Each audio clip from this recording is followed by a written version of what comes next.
In the previous session, I have explained about the morphology of frog. In today's session, I am going to explain the different organ systems of frog.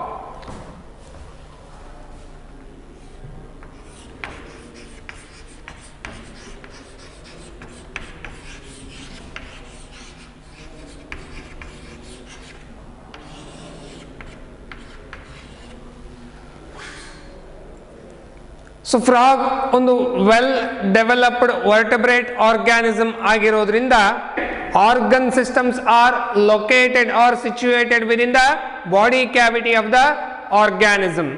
So ಯಾವ್ಯಾವುದು different organ systems ಅಂತ ನೋಡೋದಾದ್ರೆ digestive system ಇರಬಹುದು, respiratory system, circulatory system, excretory system, nervous system as well as reproductive systems. All these different organ systems are studied in detail with their respective headings. So ಮೊದಲನೆಯದಾಗಿ alimentary canal or digestive system of frog na discuss ಮಾಡೋಣ. This is the diagram showing the different organ systems within the body cavity of frog. First, I am going to explain you the digestive system of frog.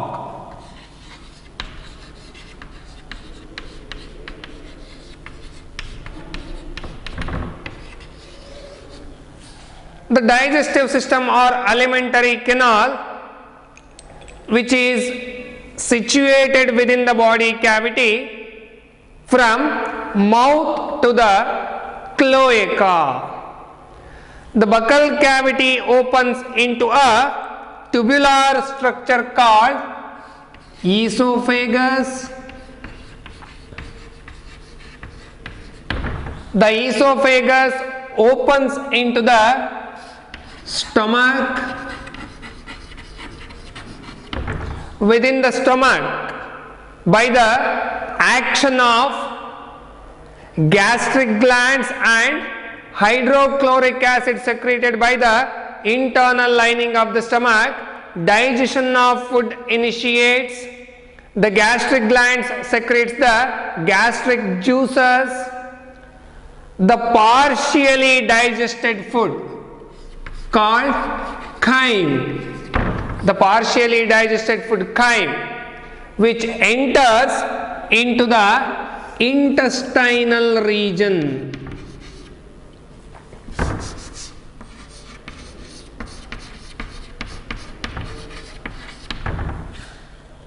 In the duodenum region, the maximum digestion of food takes place. The principal digestive region of food is the duodenum, because it receives bile juice, which is secreted by liver and stored in the gallbladder, as well as pancreatic juice, which is secreted by the exocrine part of the pancreas with the help of a common bile duct. ಏನು ಒಂದು common ಬೈಲ್ duct ನಿಂದ liver ನಿಂದ secrete ಆಗಿ ಗಾಲ್ bladder ಅಲ್ಲಿ store ಆದಂತಹ ಬೈಲ್ juice, ಹಾಗೆಯೇ pancreas ನ exocrine part ಇಂದ ಸೆಕ್ರೀಟ್ ಆದಂತಹ ಪ್ಯಾಂಕ್ರಿಯಾಟಿಕ್ ಜ್ಯೂಸು ಡಿಯೋಡನಮ್ ರೀಜನ್ ಗೆ ಪೌರ್ ಆಗತ್ತೆ.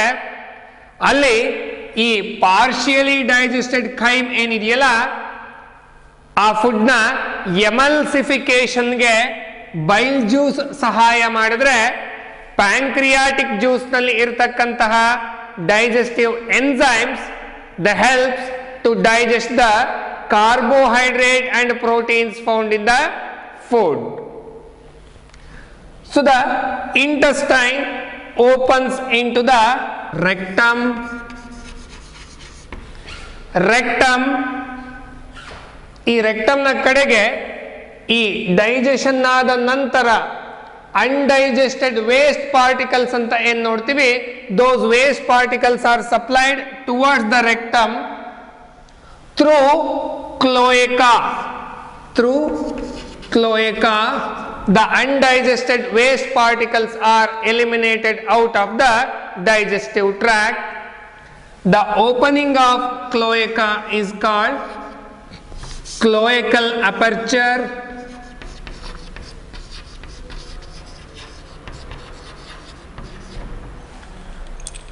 So after the digestion within the duodenum, the soluble nutrients anta ಏನು ಕನ್ಸಿಡರ್ ಮಾಡ್ತೇವೆ, those nutrients are absorbed by the fine villi or microvilli found in the inner lining of the intestine. The inner lining of the intestine comprises the minute or fine villi or microvilli on their free surface. That helps in the principal absorption of food substances. So this is the brief explanation regarding the alimentary canal of the frog. So frog being a carnivore, the length of alimentary canal is short. Bilobed tongue ನಿಂದ organism food ನ capture ಮಾಡುತ್ತೆ. Capture ಮಾಡಿರುವಂತ food esophagus ನ ಮುಖಾಂತರ enters into the stomach. Within the stomach, by the help of gastric juice along with the HCl, partially digest ಆಗಿ chyme ಅಂತಕ್ಕಂತಹ intermediate substance ನ produce ಮಾಡುತ್ತೆ.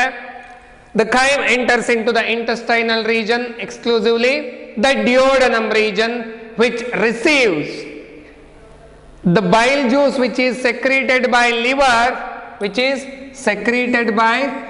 liver and stored in the gallbladder. ಹಾಗೆಯೇ pancreas ನ exocrine part ಅಲ್ಲಿ secrete ಆದಂತಹ pancreatic juice with the help of common bile duct, the bile juice emulsify the chyme to digest the fat contents. ಹಾಗೆಯೇ pancreatic juice ನಲ್ಲಿ ಇರತಕ್ಕಂತಹ enzymes helps in the digestion of carbohydrates and proteins.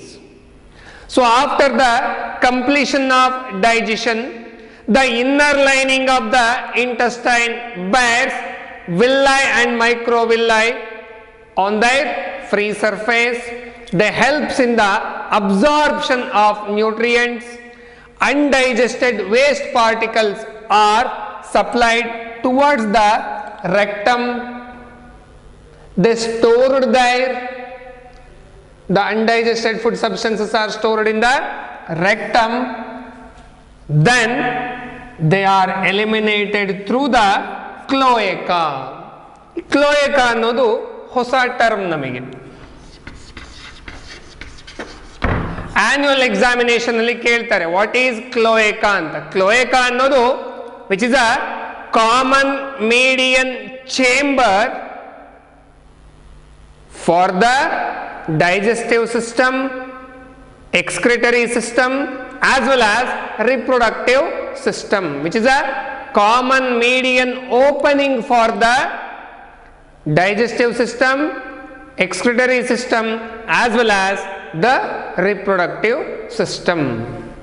So digestive system ಗೆ ಸಂಬಂಧಪಟ್ಟ ಹಾಗೆ ಇದಿಷ್ಟು explanation ನೋಡಿದ ನಂತರ how the respiration takes place within the frogs ಅಲ್ಲಿ ರೆಸ್ಪಿರೇಷನ್ ಹೇಗಾಗುತ್ತೆ.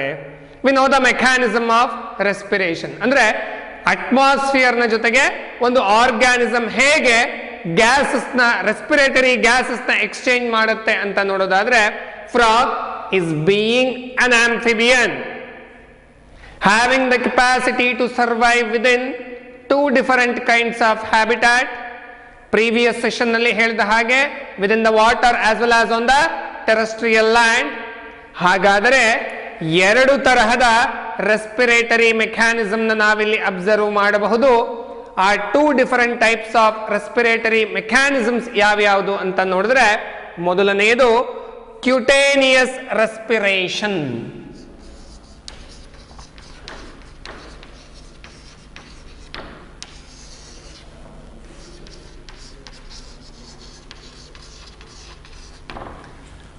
ಏನು ಕ್ಯುಟೇನಿಯಸ್ ರೆಸ್ಪಿರೇಷನ್ ಅಂದ್ರೆ?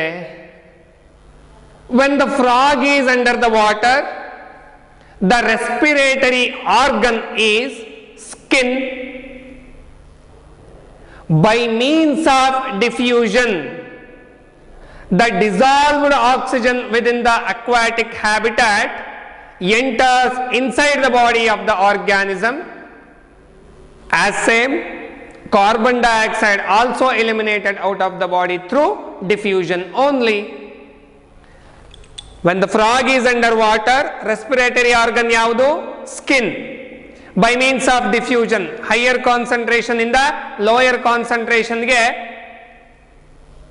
substances move ಆಗ್ತಕ್ಕಂತ physiological process ಅದು ಕ್ಯುಟೇನಿಯಸ್ ರೆಸ್ಪಿರೇಷನ್ ಅಂದ್ರೆ ಆ ಸ್ಕಿನ್ ನ ಮುಖಾಂತರ ಡಿಫ್ಯೂಷನ್ ನಿಂದಾಗಿ ಎಕ್ಸ್ಚೇಂಜ್ ಆಫ್ ಗ್ಯಾಸಸ್ ನಡೆಯುತ್ತೆ. ಹಾಗಾದ್ರೆ when the frog is on terrestrial land, respiratory organs ಯಾವ್ಯಾವುದು ಹಾಗಾದ್ರೆ? ಪೈರ್ಡ್ ಲಂಗ್ಸ್ ನ ನೋಡ್ತೀವಿ. Pink colorina paired lungs, they are situated on the either side of the vertebral column in the anterior region of the body, especially thoracic region anta ಏನು ಕರಿತೀವಿ, thorax ಅಲ್ಲಿ ನಾವು observe ಮಾಡಬಹುದಾದಂತಹ structures ಇದೆರಡು. Nostrils ಅಂತ ಹೇಳಿದ್ದೆ, head ನ anterior region ಅಲ್ಲಿ ಇರತಕ್ಕಂತಹ ಓಪನಿಂಗ್ಸ್. ಹಾಗೆಯೇ ಬಕಲ್ ಕ್ಯಾವಿಟಿ, ಮೌತ್ ನ ಕ್ಯಾವಿಟಿ ಏನಿದೆಯಲ್ಲ, buccal cavity along with the skin. Nostrils, buccal cavity, lungs, ಈ ಮೂರು ಡಿಫರೆಂಟ್ ಆರ್ಗನ್ಸ್ ನ ಬಳಸಿಕೊಂಡು ಫ್ರಾಗ್ ರೆಸ್ಪೈರ್ ಮಾಡತಕ್ಕಂತಹ ಮೋಡ್ ಆಫ್ ರೆಸ್ಪಿರೇಷನ್ ನ ನಾವು ಪಲ್ಮನರಿ ರೆಸ್ಪಿರೇಷನ್ ಅಂತ ಕರೀತೇವೆ. The word pulmonary refers to lungs. Pulmonary ಅಂದ್ರೆ ಮೀನಿಂಗ್ ಏನು? ಲಂಗ್ ರಿಲೇಟೆಡ್ ಹೇಳಿ. So external atmosphere ಇಂದ the air drawn through nostrils inside the buccal cavity, then the air supplied towards the lungs. So this is the pathway of air for the respiration. I have told you, when the frog is on terrestrial land, also it respires through skin. ಯಾವಾಗ? ಮಾರ್ಫಾಲಜಿಯ ಸಂದರ್ಭದಲ್ಲಿ explain ಮಾಡ್ತಾ ಹೇಳಿದೆ ನಾನು, frogs are poikilotherms, they cannot regulate their internal body temperature constant. Excessive heat ಇದ್ದಾಗ, ತುಂಬಾ low temperature ಇದ್ದಾಗಲೂ ಸಹ organism ತನ್ನ ಇಂಟರ್ನಲ್ ಬಾಡಿ ಟೆಂಪರೇಚರ್ ನ ರೆಗ್ಯುಲೇಟ್ ಮಾಡಿಕೊಳ್ಳಿಕ್ಕಾಗದೆ ಹೈಬರ್ನೇಷನ್ ಮತ್ತೆ ಎಸ್ಟಿವೇಷನ್ ಅಂತಕ್ಕಂತಹ ಫಿಸಿಯಲಾಜಿಕಲ್ ರೆಸ್ಟಿಂಗ್ ಸ್ಟೇಟ್ಗೆ ತೆರಳುತ್ತೆ. when the frog is in estivation and hibernation, it respires through the skin. This is how the respiration takes place. Respiration ಹೇಗಾಗುತ್ತೆ? ಎರಡು ಡಿಫರೆಂಟ್ ಮೆಕ್ಯಾನಿಸಮ್ಸ್ ನಿಂದ. when the frog is underwater, respires through the cutaneous respiration, ಅಂದ್ರೆ skin ನ ಮುಖಾಂತರ by means of diffusion gaseous exchange ಆಗುತ್ತೆ. ಬೇಕಾಗಿರೋ oxygen ಸಿಗೋದು ಹೇಗೆ ಅಲ್ಲಿ? ಡಿಸಾಲ್ವ್ಡ್ ಆಕ್ಸಿಜನ್ ನ ಮುಖಾಂತರ. when the frog is on land, pulmonary respiration ಅಂತೀವಿ, with the help of nostrils, buccal cavity along with the lungs. Pulmonary respiration ಹೇಳಿದ್ರೆ ಸ್ಕಿನ್ ನ ಮುಖಾಂತರವು ಫ್ರಾಗ್ ರೆಸ್ಪೈರ್ ಮಾಡುತ್ತೆ. If it is found on terrestrial land also, ಯಾವಾಗ? Physiological resting state, hibernation ಅಥವಾ aestivation ನ ಸಂದರ್ಭದಲ್ಲಿ. ಇನ್ನು vascular ಸಿಸ್ಟಮ್ಗೆ ಬಂದ್ರೆ, ತುಂಬಾ ಸಿಂಪಲ್ ಆಗಿ ಸರ್ಕ್ಯುಲೇಟರಿ ಸಿಸ್ಟಮ್ಗೆ ಬಂದ್ರೆ ಸರ್ಕ್ಯುಲೇಷನ್ ಹೇಗಾಗತ್ತೆ? ಇಲ್ಲಿ ಎರಡು ಬಾಡಿ ಫ್ಲೂಯಿಡ್ಸ್ ನ ನೋಡ್ತೀವಿ ಫ್ರಾಗ್ಸ್ ಅಲ್ಲಿ. ಒಂದು ಬ್ಲಡ್ ಮತ್ತೆ ಇನ್ನೊಂದು ಲಿಂಫ್. ಬ್ಲಡ್ ಸರ್ಕ್ಯುಲೇಷನ್ ನ ಸಹ ಅಬ್ಸರ್ವ್ ಮಾಡಬಹುದು ಇಲ್ಲಿ, ಮತ್ತೊಂದು ಲಿಂಫ್ಯಾಟಿಕ್ ಸಿಸ್ಟಮ್ ಸಹ ಅಬ್ಸರ್ವ್ ಮಾಡ್ತೀವಿ. So blood circulatory system comprises a muscular heart with 3 chambers, blood along with the blood vessels to conduct the body fluid. So different types of blood vessels na ನೋಡ್ತೀವಿ, circulate ಆಗ್ತಿರುವಂತಹ blood ನ observe ಮಾಡಬಹುದು. ಹಾಗೆಯೇ a muscular pumping organ, heart.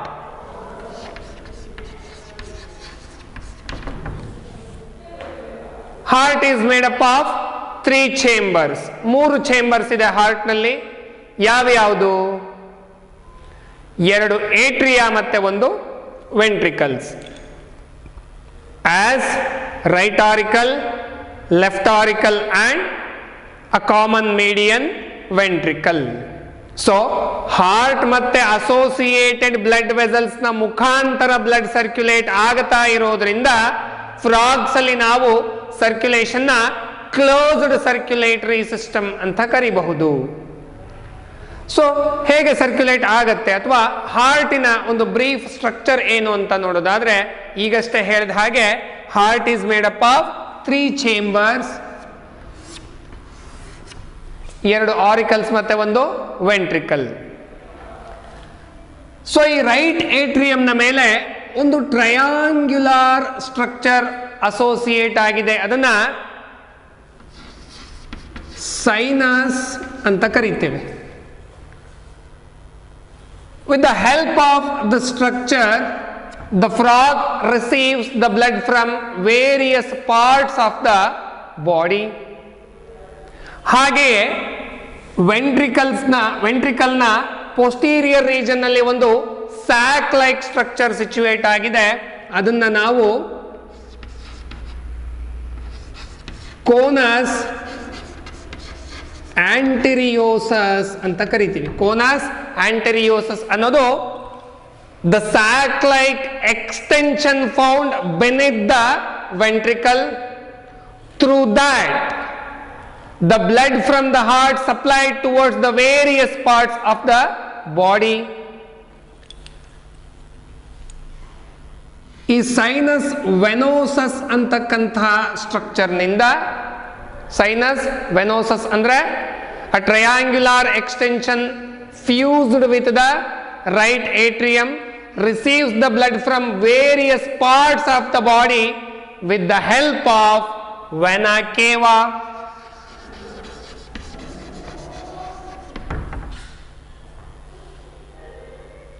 Heart ಇಂದ different ಪಾರ್ಟ್ಸ್ಗೆ blood ನ circulate ಮಾಡ್ತಿರ್ತಕ್ಕಂತಹ ಪಾತ್ವೇಗೆ ನಾವು ಆರ್ಟೆರಿಯಲ್ ಸಿಸ್ಟಮ್ ಅಂತ ಕರೆದ್ರೆ, ವೇರಿಯಸ್ ಪಾರ್ಟ್ಸ್ ಆಫ್ ದ ಬಾಡಿಯಿಂದ ಹಾರ್ಟ್ ನ ಕಡೆಗೆ ಬ್ಲಡ್ ಸರ್ಕ್ಯುಲೇಟ್ ಮಾಡ್ತಿರ್ತಕ್ಕಂತಹ ಪಾತ್ವೇಗೆ ನಾವು ವೀನಸ್ ಸರ್ಕ್ಯುಲೇಷನ್ ಅಂತ ಕರಿತೀವಿ ಅಥವಾ ವೀನಸ್ ಸಿಸ್ಟಮ್ ಅಂತ ಕರಿತೇವೆ. ಹಾರ್ಟ್ ಇಂದ ಹೊರಭಾಗಕ್ಕೆ ವೇರಿಯಸ್ ಪಾರ್ಟ್ಸ್ ಆಫ್ ದ ಬಾಡಿಗೆ ಬ್ಲಡ್ ಸರ್ಕ್ಯುಲೇಟ್ ಮಾಡ್ತಿರ್ತಕ್ಕಂತಹ ಪಾತ್ವೆ ಆರ್ಟೆರಿಯಲ್ ಪಾತ್ವೆ ಅಥವಾ arterial system or arterial circulation ಹೇಳಬಹುದು.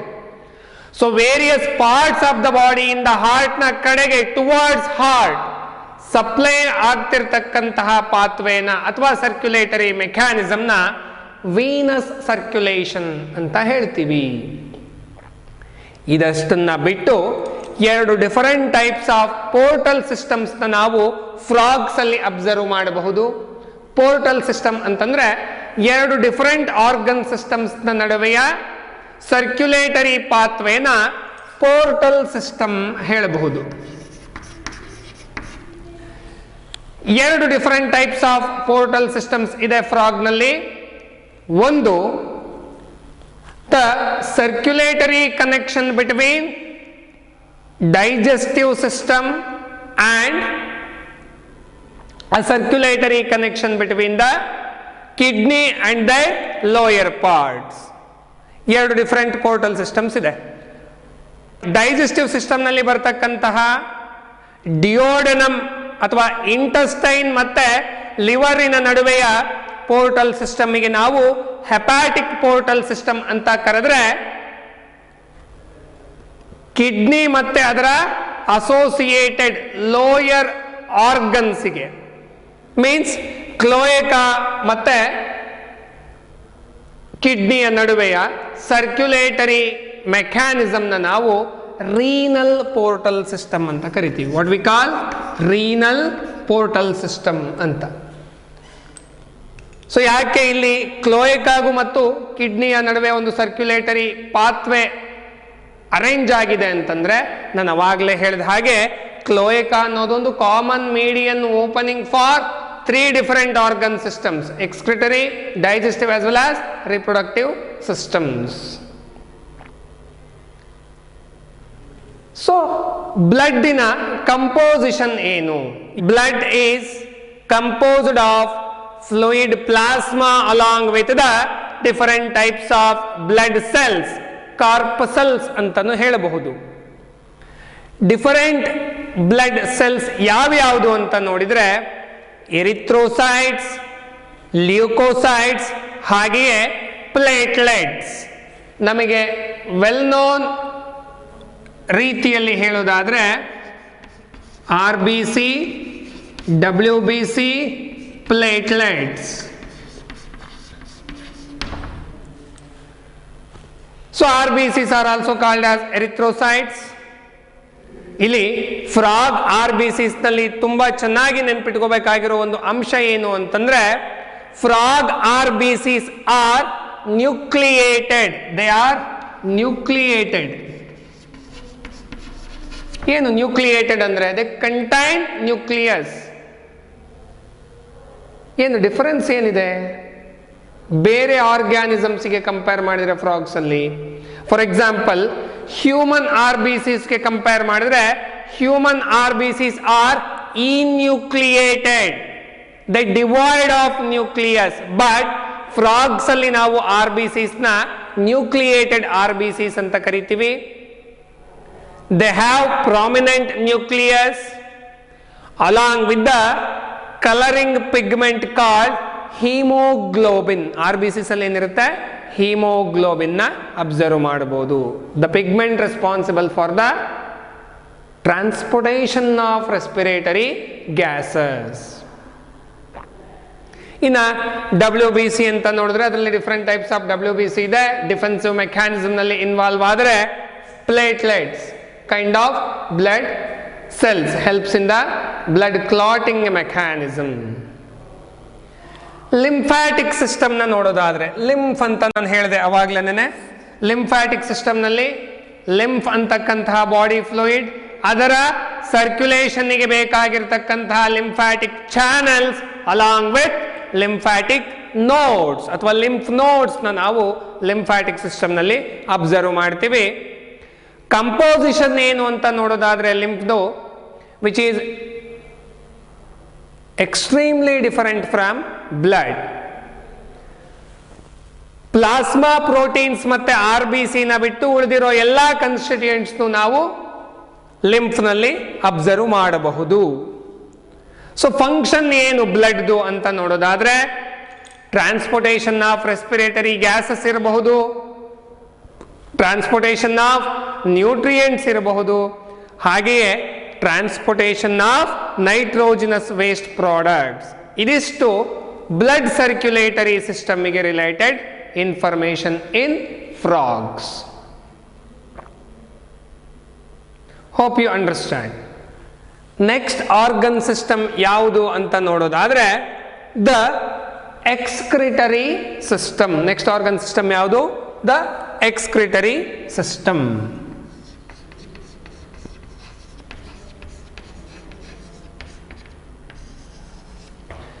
ಹೇಗಾಗತ್ತೆ ಎಕ್ಸ್ಕ್ರಿಷನ್? ಈ ಎಕ್ಸ್ಕ್ರಿಷನ್ ನ ಪರ್ಫಾರ್ಮ್ ಮಾಡಲಿಕ್ಕೆ, what you mean by excretion? First, elimination of nitrogenous waste products from our body fluid is called excretion. ಇಲ್ಲಿ excretion ನ perform ಮಾಡಲಿಕ್ಕೆ ಅಂತ ಅ pair of bean shaped kidneys ನ ನಾವು ಅಬ್ಸರ್ವ್ ಮಾಡಬಹುದು. ಪ್ರತಿಯೊಂದು ಕಿಡ್ನಿಯಿಂದಲೂ ಅ ಪೈರ್ ಆಫ್ ಡಕ್ಟ್ಸ್, ಪ್ರತಿಯೊಂದು ಕಿಡ್ನಿಯಿಂದಲೂ ಒಂದೊಂದು ಡಕ್ಟ್ ಅರೈಸ್ ಆಗಿದೆ, ವಿಚ್ ಈಸ್ ಯುರೇಟರ್ ಈ ಯುರೇಟರು ಮೇಲ್ ಫ್ರಾಗ್ಸ್ ಅಲ್ಲಿ ಯುರಿನೋಜೆನೈಟಲ್ ಟ್ರ್ಯಾಕ್ಟ್ ಆಗಿಯೂ ಸಹ ಆಕ್ಟ್ ಮಾಡುತ್ತೆ. ಯುರೇಟರು ಮೇಲ್ ಫ್ರಾಗ್ಸ್ ಅಲ್ಲಿ ಯುರಿನೋಜೆನೈಟಲ್ ಟ್ರ್ಯಾಕ್ಟ್ ಆಗಿ ಆಕ್ಟ್ ಮಾಡುತ್ತೆ. ಯಾಕೆ ಅಂತಂದ್ರೆ which is a common passage for urine as well as spermatozoans. Sperms ನ ಎಜೆಕ್ಟ್ ಮಾಡಲಿಕ್ಕೆ ಹಾಗೂ ಯೂರಿನ್ ನ ಪಾಸ್ ಮಾಡಲಿಕ್ಕೆ ಕಾಮನ್ ಡಕ್ಟ್ ಎಲ್ಲಿ ಮೇಲ್ ಫ್ರಾಗ್ಸ್ ಅಲ್ಲಿ ಮಾತ್ರ. ಫಿಮೇಲ್ ಫ್ರಾಗ್ಸ್ ಅಲ್ಲಿ ಓವಿಡಕ್ಟ್ ಮತ್ತೆ ಯುರೇಟರ್ಸ್ ಸೆಪರೇಟ್ ಆಗಿನೇ ಡೆವಲಪ್ ಆಗಿರುತ್ತೆ. ಮೇಲ್ ಫ್ರಾಗ್ಸ್ ಅಲ್ಲಿ ಮಾತ್ರ ureter which is nothing but urinogenital tract. They opens into the sac-like structure called urinary bladder. They opens into sac-like structure called urinary bladder. The urinary bladder opens into cloaca. Through cloacal aperture, urine passes out of the organism. So excretory organs ಇದಿಷ್ಟು. ಪ್ರತಿಯೊಂದು ಕಿಡ್ನಿಯ ಒಳಗಡೆನೂ numerous uriniferous tubules or nephrons ನ observe ಮಾಡ್ತೀವಿ ನಾವು.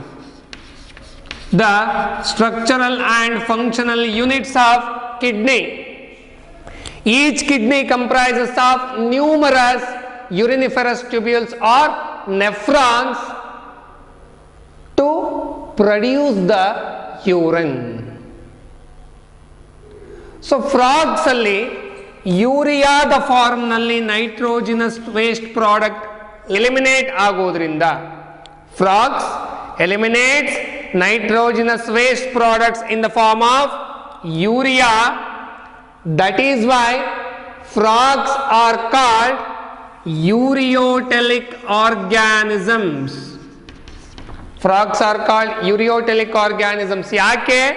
Because they eliminate their nitrogenous waste products in the form of urea.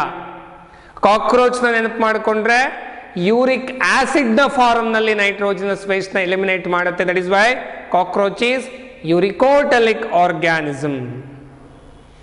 Let it B.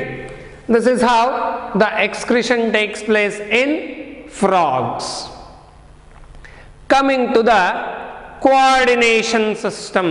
Coordination system ಅಂತಂದ್ರೆ nervous system as well as endocrine system. Throughout the body ಆ ಕೋಆರ್ಡಿನೇಷನ್ಗೆ ಬೇಕಾಗಿರ್ತಕ್ಕಂತಹ sensory inputs ಇರಬಹುದು, commanding outputs ಇರಬಹುದು, ಅಥವಾ ಈ regulatory mechanisms ಇರಬಹುದು. ಇದೆಲ್ಲದೂ ಸಹ with the help of two important organ ಸಿಸ್ಟಮ್ಸಿನ ಸಹಾಯದಿಂದ ವೆಲ್ ಕೋಆರ್ಡಿನೇಟೆಡ್ ಆಗಿ ಸಿಚುವೇಟ್ ಆಗಿದೆ. ಆ ಎರಡು ಸಿಸ್ಟಮ್ಸ್ ಯಾವ್ಯಾವುದು ಅಂತಂದ್ರೆ ಒಂದು ಎಂಡೋಕ್ರೈನ್ ಸಿಸ್ಟಮ್ ಮತ್ತೆ ಒಂದು ನರ್ವಸ್ ಸಿಸ್ಟಮ್ ಅಂತ ಕರಿಬಹುದು.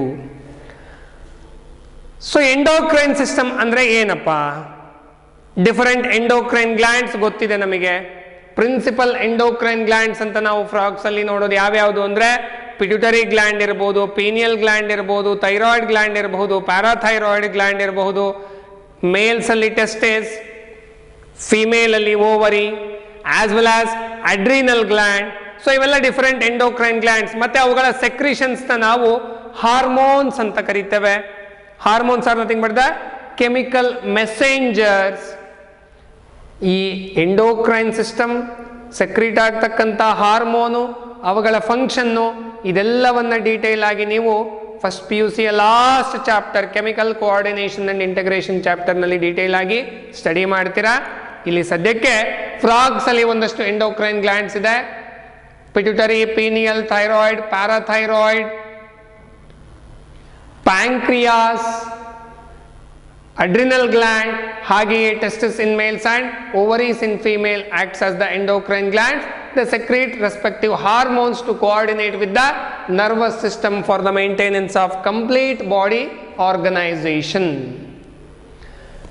Nervous system ಗೆ ಬಂದ್ರೆ ನರ್ವಸ್ ಸಿಸ್ಟಮ್ ಅಲ್ಲಿ ಎರಡು different types of nervous system ನ ನಾವು ನೋಡ್ತೀವಿ.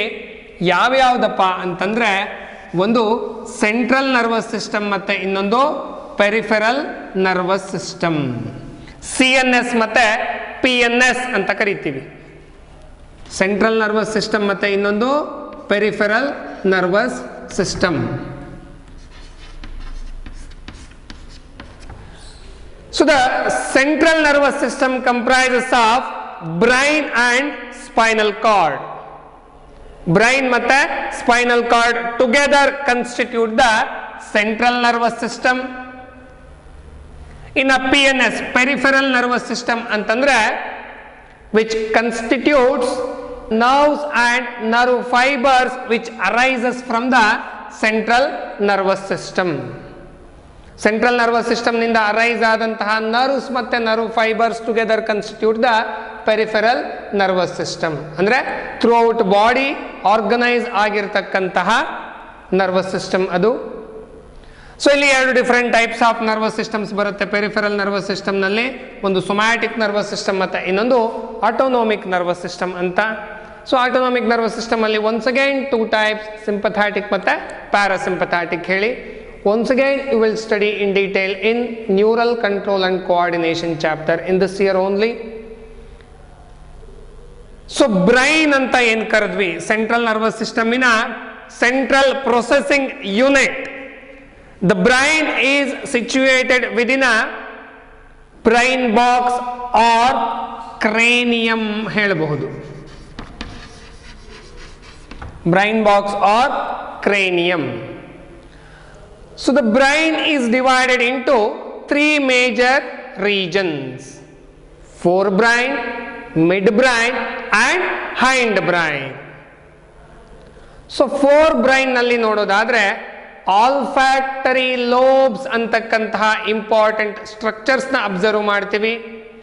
ಆಲ್ಫ್ಯಾಕ್ಟರಿ lobes are essential to sense the smell signals.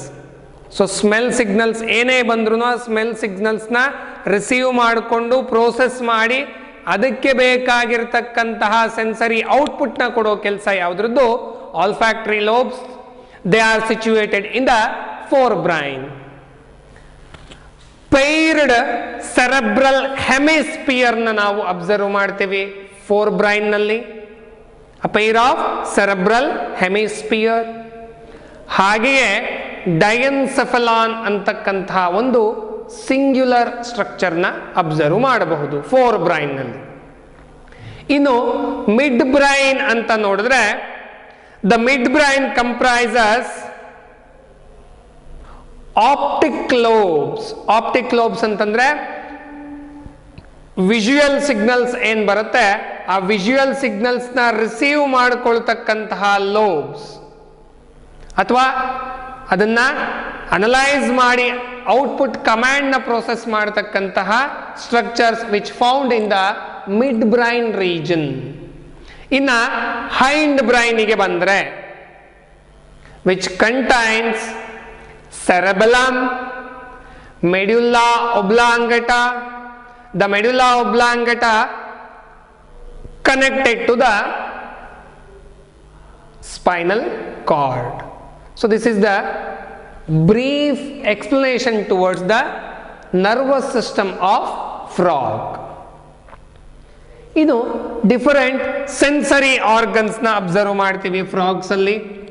ಯಾವುದಪ್ಪ ಆ ಡಿಫರೆಂಟ್ ಸೆನ್ಸರಿ ಆರ್ಗನ್ಸ್ ಅಂತ ನೋಡೋದಾದ್ರೆ ಟಚ್ ರೆಸ್ಪಾನ್ಸ್ ಗೋಸ್ಕರ ಸೆನ್ಸರಿ ಪ್ಯಾಪಿಲೆ ಅಂತಕ್ಕಂತಹ ಸ್ಟ್ರಕ್ಚರ್ನ ಅಬ್ಸರ್ವ್ ಮಾಡ್ತೀವಿ. ಸೆನ್ಸರಿ ಪ್ಯಾಪಿಲೆ,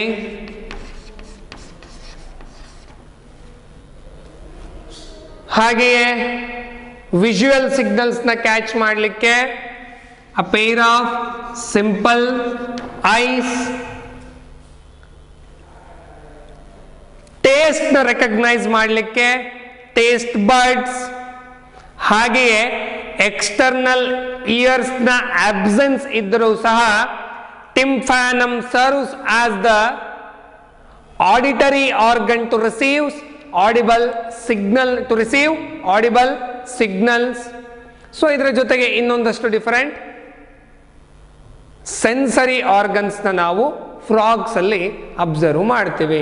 ಸೊ ಡಿಫರೆಂಟ್ ಸಿಗ್ನಲ್ಸ್ ನ ರಿಸೀವ್ ಮಾಡ್ಕೊಳ್ಳಿಕ್ಕೆ. sensory papillae for the touch input, taste buds to recognize the different tastes, visual signals to receive ಮಾಡ್ಕೊಳ್ಳೋಕೆ a pair of eyes which are situated in the sockets of skeleton. ಹಾಗೆಯೇ different types of sensory organs are situated throughout the body of the frog. And once again brief the complete organ systems. Digestion na already ಹೇಳಿನಿ, respiration ನಲ್ಲಿ ಎರಡನೇ ಬಾರಿಯ explanation ನ ಕೇಳಿಕೊಂಡಿದ್ದೇವೆ ನಾವು. Circulatory ಸಿಸ್ಟಮ್ಗೆ ಬಂದ್ರೆ ಎರಡು different types of circulatory system ನ ನಾವು ನೋಡ್ತೀವಿ. ಒಂದು ಬ್ಲಡ್ ಸರ್ಕ್ಯುಲೇಟರಿ ಸಿಸ್ಟಮ್ ಮತ್ತೆ ಇನ್ನೊಂದು ಲಿಂಫ್ಯಾಟಿಕ್ ಸಿಸ್ಟಮ್ ಅಂತ. The blood circulatory system is of closed type with the association of a muscular 3-chambered heart and its associated blood vessels and blood. Heart ಅಲ್ಲಿ 3 chambers ಇದೆ ಹೇಳಿದೆ. ಯಾವ್ಯಾವುದು? 2 atrium, right atrium, left atrium, ಹಾಗೆಯೇ a common median ventricle. The complete heart is enclosed within a bilayered membrane called pericardium.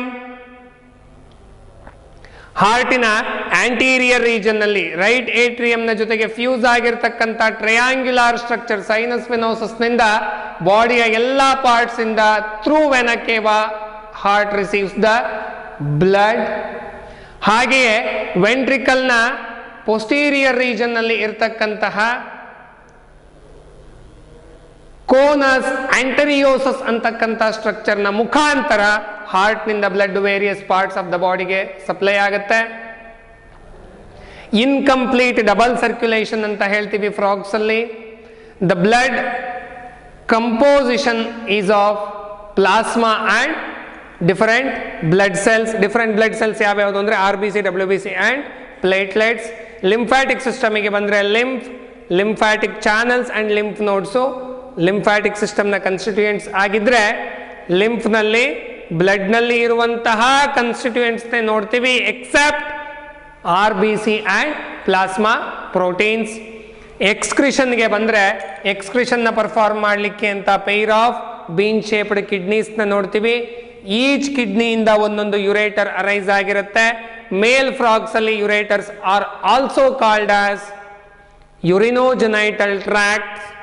They opens into the urinary bladder opens into cloaca. Through cloacal aperture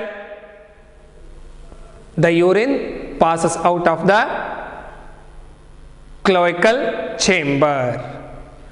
ಇನ್ನು each kidney ನಲ್ಲಿ urine formation ಮಾಡತಕ್ಕಂತಹ structural and functional units uriniferous tubules or nephrons ಅಂತ observe ಮಾಡ್ತೀವಿ.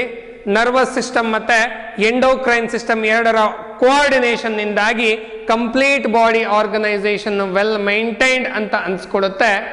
Endocrine system ನಲ್ಲಿ ನೋಡಬಹುದಾದಂತಹ principal organs ಯಾವ್ಯಾವುದು ಅಂತಂದ್ರೆ endocrine glands ಯಾವುದು ಅಂತ ನೋಡಿದ್ರೆ pituitary gland, pineal gland, thyroid gland, parathyroid gland, adrenal, testis in males and ovaries in female. This are endocrine system. Nervous ಸಿಸ್ಟಮ್ಗೆ ಬಂದ್ರೆ ಎರಡು different types of nervous system, central nervous system, peripheral nervous system. Central nervous system ಅಂತಂದ್ರೆ brain ಮತ್ತು spinal cord ನ association ಇಂದ ಆದ್ರೆ peripheral nervous system nothing but the nerves and nerve fibres arised from the central nervous system. ಯಾವ್ಯಾವುದು different nerves and nerve fibres ಅಂತಂದ್ರೆ cranial nerves ಮತ್ತೆ spinal nerves ಅಂತ ಕರಿತೀವಿ. ದೆನ್ ಪೆರಿಫೆರಲ್ ನರ್ವಸ್ ಸಿಸ್ಟಮ್ ಅಲ್ಲಿ ಎರಡು ಟೈಪ್ಸ್, ಸೊಮ್ಯಾಟಿಕ್ ನರ್ವಸ್ ಸಿಸ್ಟಮ್ ಮತ್ತೆ ಆಟೋನೋಮಿಕ್ nervous system ಅಂತ. Autonomic nervous system ನಲ್ಲಿ once again we have two different types, sympathetic nervous system ಮತ್ತೊಂದು parasympathetic nervous system. Sensory organs ಯಾವುದು ಅಂತ, ಸಾರಿ, the brain is situated within a brain box. The brain is subdivided into three major portions: forebrain, midbrain and hindbrain. Forebrain ನಲ್ಲಿ ನಾವು olfactory lobes, paired cerebral hemisphere ಹಾಗೆಯೇ unpaired diencephalon ನ observe ಮಾಡಿದ್ರೆ ಫ್ರಾಗ್ಸಿನ mid brain ನಲ್ಲಿ optic lobes ನ observe ಮಾಡ್ತೇವೆ. ಹಾಗೆಯೇ ಹೈಂಡ್ ಬ್ರೈನಿಗೆ ಬಂದ್ರೆ ಸೆರೆಬೆಲಮ್ ಮತ್ತೆ ಮೆಡ್ಯುಲಾ ಒಬ್ಲಾಂಗೇಟಾ ಹೈಂಡ್ ಬ್ರೈನ್ ನ ಸ್ಟ್ರಕ್ಚರ್ಸ್ ಆಗಿರುತ್ತೆ. Medulla oblongata connected to the spinal cord. Sensory organs ಯಾವುದು ಅಂತ ನೋಡೋದಾದ್ರೆ ಡಿಫರೆಂಟ್ ಸೆನ್ಸರಿ ಇನ್ಪುಟ್ಸ್ಗೆ ರೆಸ್ಪಾನ್ಸ್ ಮಾಡಲಿಕ್ಕೋಸ್ಕರ ಡಿಫರೆಂಟ್ ಸೆನ್ಸರಿ ಆರ್ಗನ್ಸ್ ಡೆವಲಪ್ ಮಾಡಿಕೊಂಡಿದೆ ಫ್ರಾಗು.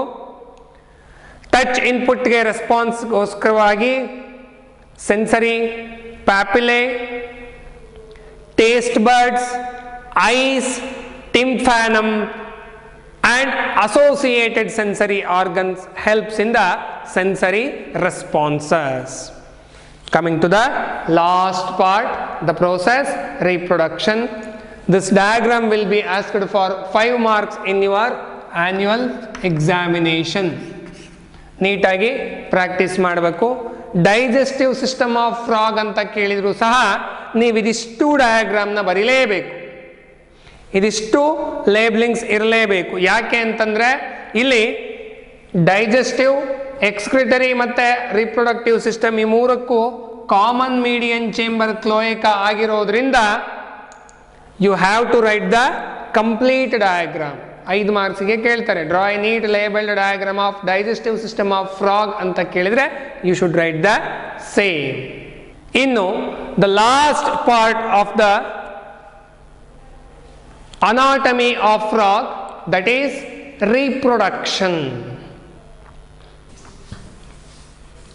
ನಾನು ಮಾರ್ಫಾಲಜಿ ಎಕ್ಸ್ಪ್ಲೈನ್ ಮಾಡ್ತಾ ಹೇಳಿದ ಹಾಗೆ ಫ್ರಾಗ್ಸ್ ಅಲ್ಲಿ we can observe well marked sexual dimorphism, ಅಂದ್ರೆ ಮೇಲ್ ಮತ್ತೆ ಫಿಮೇಲ್ ಫ್ರಾಗ್ಸ್ ಅಂತ ನಾವು ಈಸಿಯಾಗಿ ಡಿಸ್ಟಿಂಗ್ವಿಶ್ ಮಾಡಬಹುದು.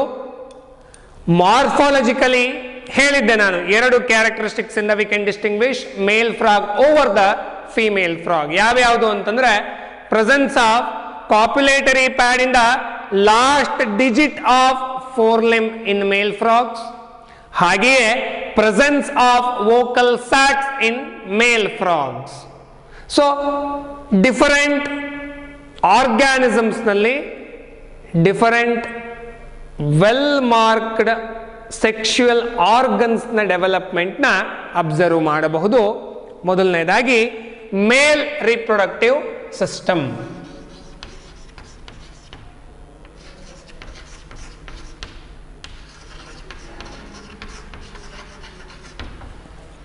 ಕೇಳ್ತಾರೆ ಆನ್ಯುವಲ್ ಎಕ್ಸಾಮಿನೇಷನ್ ನಲ್ಲಿ draw a neat labelled diagram of male reproductive system of frog ಅಂತ.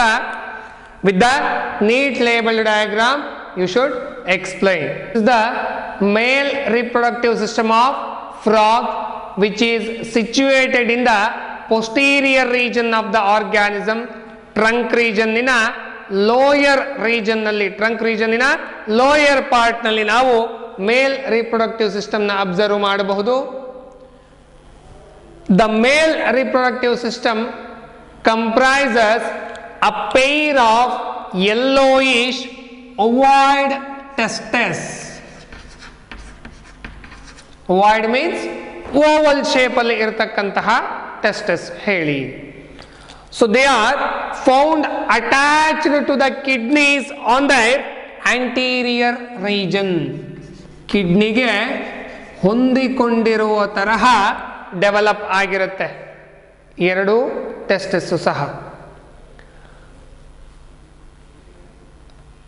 So the vas efferentia of testes, vas efferentia of testes entering inside the kidney. Vas efferentia of testes entering inside the kidney with the help of Bidder's canal. With the help of Bidder's canal. So then ಕಿಡ್ನಿಯ ಒಳಗಡೆ enter ಆದಂತಹ vas efferentia ಅಂದ್ರೆ the duct which is conducting the spermatozoans communicates with the urinogenital tract.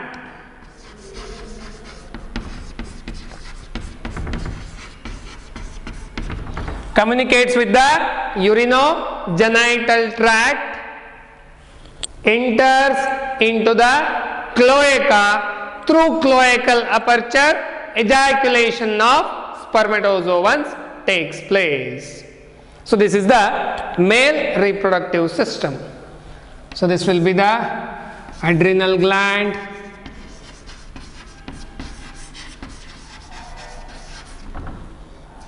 so this is urinary bladder, this is cloaca, this will be the cloacal aperture. Once again, male reproductive system na brief ಮಾಡೋದಾದ್ರೆ, which is made up of a paired yellowish ovoid testes which are found attached to the kidneys in their anterior region. The vas efferentia of testes entering into the kidneys with the help of Bidder's canal.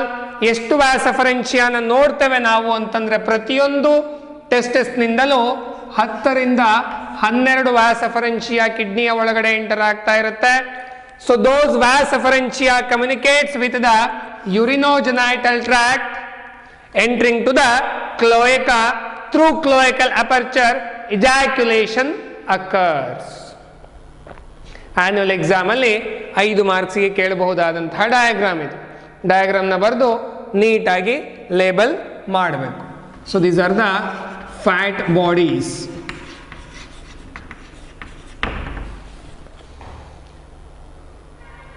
Next, the female reproductive system.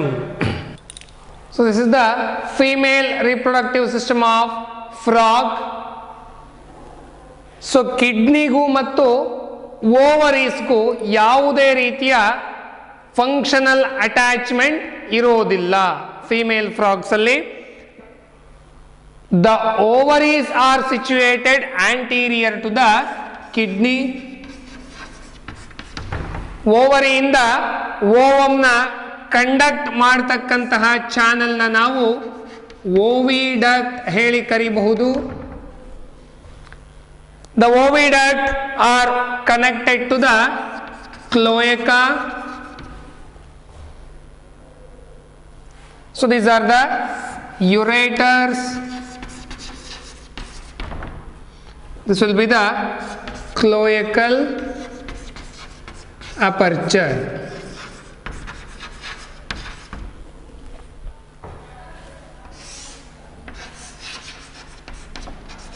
Fat bodies. Annual exam ಅಲ್ಲಿ 5 ಮಾರ್ಕ್ಗೆ ಕೇಳಬಹುದಾದಂತಹ probable question ಇದು. Draw a neat labelled diagram of female reproductive system of frog ಅಂತ ಕೇಳಿದ್ರೆ, you should draw the labelled diagram of the same.